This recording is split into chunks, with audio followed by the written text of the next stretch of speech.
One of the things we have learned the hard way over the last 25 years of not only teaching millions of families how to get out of debt and how to start building wealth and really build wealth and get into the world of investing and that kind of stuff.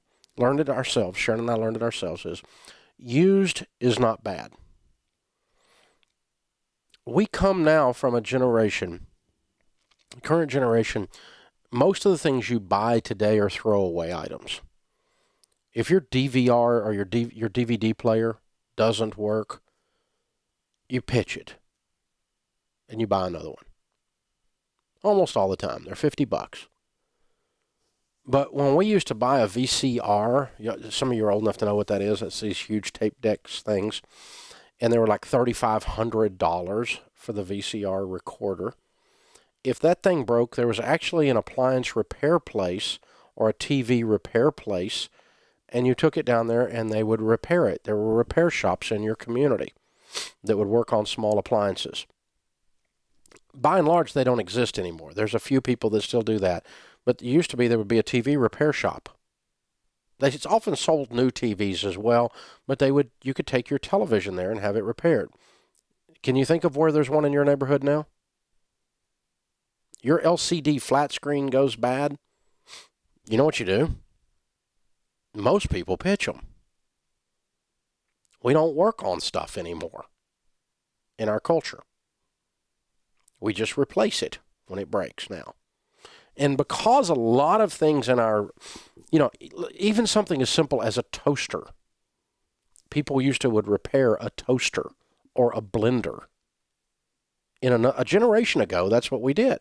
No one does that anymore. And I'm not saying it's bad, but here's what's happened in the throwaway replace culture. You've started applying that to washers and dryers, and they can be repaired, and there are still people that will repair them. Matter of fact, we have a very nice washer and dryer at the Ramsey household that got a $300 repair bill the other day. A gentleman came and put a new little dialy thing on it, or a little push button thing on it, or whatever it was that went bad for Miss Sharon Ramsey. Took care of it. You repair those. They're repairable. And used ones, by and large, can be repaired for $25, $50 or whatever. And a lot less than whatever it costs to buy a new one. But this idea that somehow you have to buy a brand new washer and dryer because old ones break, well, new ones break too. Oh, by the way, the same applies to cars. When you buy a used car, they break. Oh, when you buy a new one, they break too. But you don't toss them, you repair them. And so when something breaks, whether it's a washer and dryer or the fear of something breaks, I don't want to buy a $100 used one instead of a $300 new one. I'm a single mom. I live in an apartment. My last caller. No, you buy the $100 used one or the $50 used one. And if it breaks, you get a repairman and repair it. If the repair is going to be too much, you throw it away because it's $50 or $75 at a garage sale or Craigslist. But if you do $300 when you're a broke person on a washer that you could have bought for $25, $50, or $75 on Craigslist that might break, see, that causes you to stay broke because you spent several $100s more. Same with the car repair lady that called earlier in the hour. Moved down in car, but the new car they bought off a repo lot had $300 worth of repairs. And she's in panic mode. The car's a bad car. We've made a bad decision. You spent $300 on it. You probably paid more. You probably saved more than $300 off the value of the car when you bought it on a repo lot to start with. You probably got a bargain on it. Calm down and repair the item. It's okay to fix things. It's okay to buy a used item and fix it a couple of times and put up with the hassle until you're not broke anymore. Now, when you're not broke and you want a new one just because the old one broke and you want to just toss it or trade it or whatever, it's okay. You got the money then. But you'll never have the money as long as you keep buying brand new things that break you in the moment, meaning brand new things you can't afford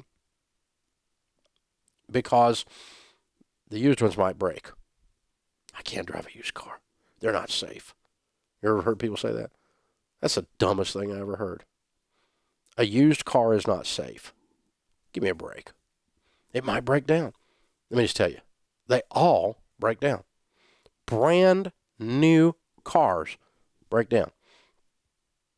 I had a friend of mine bought a $150,000 car the other day, and 3 weeks after he bought it, the tire was flat. It breaks down. He ran over a nail. It breaks down. It happens. You know, that's just stuff happen. Things break. They're going to break. It doesn't. You can't buy a nice enough thing that it's not going to break. And so this idea that I always have to buy new when I'm broke will keep you broke.